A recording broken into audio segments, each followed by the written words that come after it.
Hello friends, and welcome back to Malicious Compliance Stories. Let's start our video with a story in which our OP finds herself in the middle of an explosive confrontation with an entitled customer berating a cashier simply for being friendly. But before we begin, best way to support our channel is to leave comments, like, and subscribe with the turned on bell so you don't miss the new video every single day. Here we go. Karen loses it over a friendly cashier. I made sure she regretted it. A few weeks ago on a bright Sunday morning, I was on my way to the zoo with my daughter, 2-year-old female, and niece, 2.5-year-old female. I stopped by the grocery store to have a snack. I had the girls in the trolley and got in line to the cashier. The lines were long, but hey, life, right? The cashier was doing her thing while chatting with the clients, and I was minding my own business, talking with the kids and patiently waiting. Suddenly, I hear shouting and see an irate woman yelling at the poor cashier who was visibly getting more and more upset.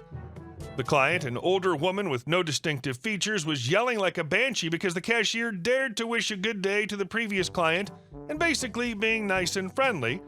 And because of that, our dear Karen was running late. Again, it was around 10:30 to 11 on a Sunday morning, for F's sake. That's when I remembered all those stories, those poor workers who were basically not allowed to talk back and have to take the abuse, and I decided to intervene.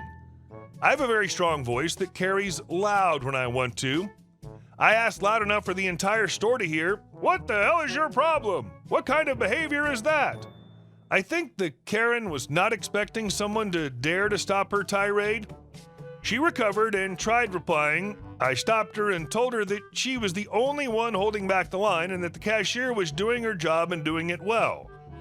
In the meantime, the manager had arrived and had replaced the cashier, who was crying, with another worker and came to ask what was going on. Karen starts again. I let her rant for a few seconds, then gave my version of what happened in the most calm and sane voice possible.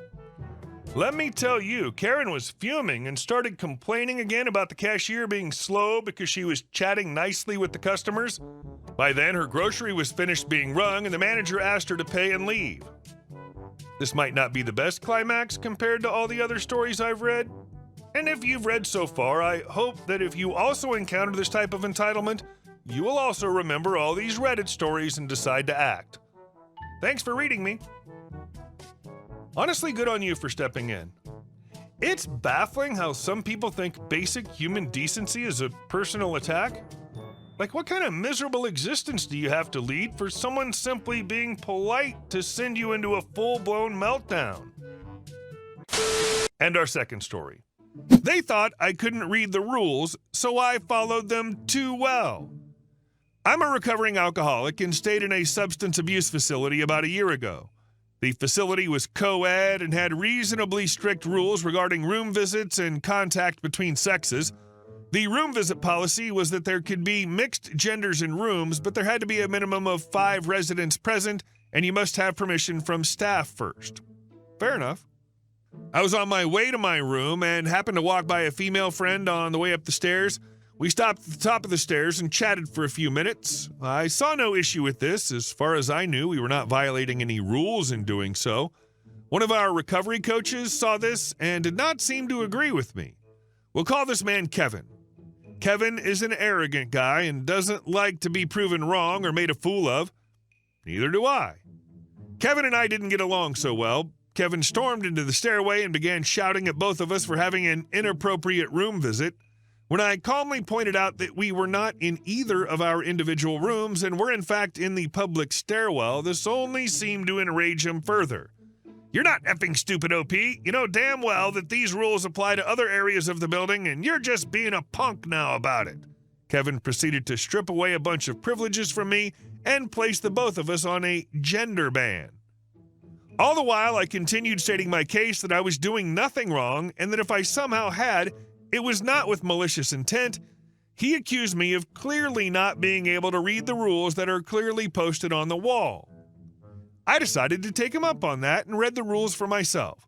One of the rules stated something along the lines of how room visit policies apply to other areas of the facility, including gym, swimming pool, etc., etc. Rather vague and open to interpretation.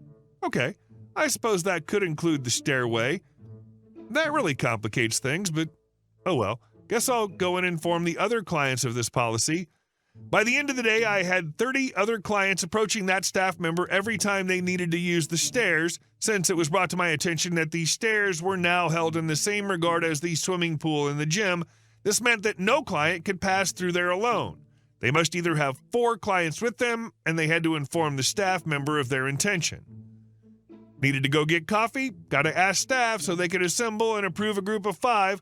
Wanted to step outside for a smoke? Got to ask staff so they could assemble and approve a group of 5. I was front and center of it all, insisting that if Kevin allowed any individual to use the stairs without 4 other clients present, then this is yet another example of an inappropriate room visit and must be treated as such. He began to get flustered and backpedaled on his claim, but could not come up with any reason why this should be treated any differently than my situation.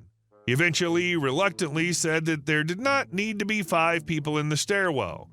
So to be clear, there are no stipulations in regards to passing through the stairwell?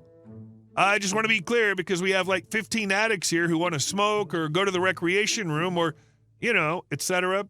But we also wouldn't want to be breaking any rules.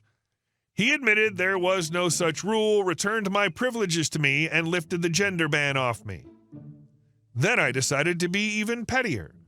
Since it had now been brought to my attention that there was no official handbook rule regarding hanging out in the stairway, I began to assemble get-togethers in the stairs with up to 10 people at a time to bypass the room visit restrictions. Kevin did not like that, but didn't know how to shut it down. They eventually put in place a rule that movement within the confines of the stairs must remain consistent due to potential fire hazards, and they must only be used as a means of getting from one place to another. That logic sat well with me, so I didn't fight it. I don't get that mentality. They're there to help you, supposedly. Why stress out a bunch of addicts and make them more likely to lapse? That dude just needs to be fired. Hope you're doing well now, friend. And our last story. Entitled dad and son try to steal my grandpa's car. So a little bit of a backstory. My grandfather used to work for GM as an electrician, and as such, when he saved up enough in 1967, he purchased an RS SS 350 Mountain Green Chevy Camaro. He raced it on the rare occasion, and when my mother was born, he parked it for about 20 years in the garage, and only around the time I was born, about 30 years later, did he start taking the car out for car shows. So after a recent car show earlier this spring, my grandfather, before heading home with his car, stopped at a nearby gas station. This is a small town in Ohio between Dayton and Springfield, right off the major highway, so it wasn't uncommon for nicer cars and classics to be out and about. Myself, my grandmother, and my mother were at the time in the middle of driving the 3 other cars, a pair of early 90s convertible edition Camaros and a 1957 Bel Air, back to their house. And yes, this will play into the story later. As my grandfather was filling the tank, a man pulled in with a truck and car trailer and got out to fill his tank. His son, a teenager, hopped out of the passenger seat, and while his father headed inside, the kid headed over to my grandpa. EK, entitled kid. GP, my grandfather. EK, wow, nice car you got there. Where'd you get it? GP, I bought it when I was about your age off the showroom floor. EK, no way, this thing's in way too good a shape. At this point, the father's now come out and is also looking over the car, leaning down, looking under the bumper, things people do when considering buying a car and checking for possible issues. GP, this car's all original. I've owned it most of my life. I take good care of it and make sure that it's maintained. ED, entitled dad, would you possibly be interested in selling it? GP, no sir, this car's going to my wonderful daughter, my mother, when I die. EK, man, that's stupid. You should sell it and let someone do it upright. It'd look so cool in black with red racing stripes and some nice chrome rims. ED, tell you what, sir, I'll offer you 10 grand right here, right now to buy this car from you, no questions asked. My grandfather was stunned. Not only was the son already thinking he owned the car, but the father basically just offered the equivalent of $1,000 for a brand new car. He laughed, finished pumping, and around this point I showed up in my personal vehicle, mind you, to make sure nothing had happened, as it was odd for something like a gas stop to take so long. At this point, the entitled kid is leaning into the passenger window of the car while my grandpa wasn't paying attention. His leather jacket scraping against the chrome and him physically rocking the car, trying to reach, honestly, what I have no clue.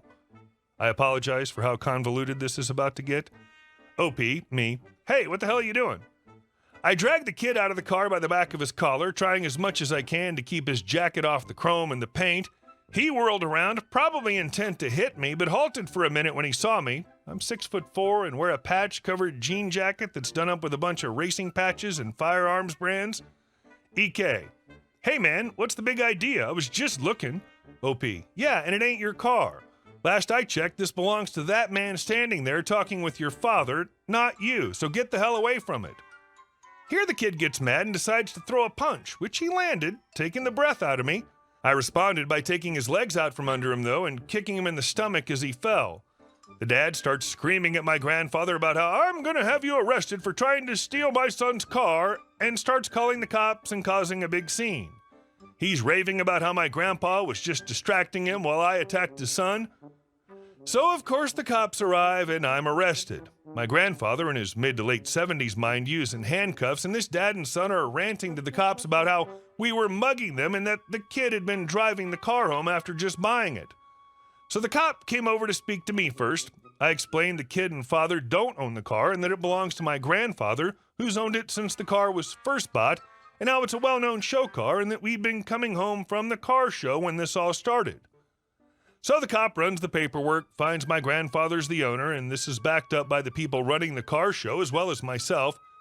In the end, the father and son were sent on their way with a warning that if they repeated the stunt, they'd be arrested and an apology to my grandfather. I was given a firm talking to for assaulting a person, even if they were intentionally or not damaging personal property. Yeah, I'm going with hell no. Cars are like wives. You can look, but don't touch. Whatever cop thought that it was a good idea to give you a tongue lashing needs a complaint filed against him. Vandalizing a car is the crime here, not defending the car. That's a beautiful car, by the way. Sure as hell doesn't need anything done to it to make it better. As if that was even possible. Hey guys, thank you all for watching the video. I'll see you in the next one.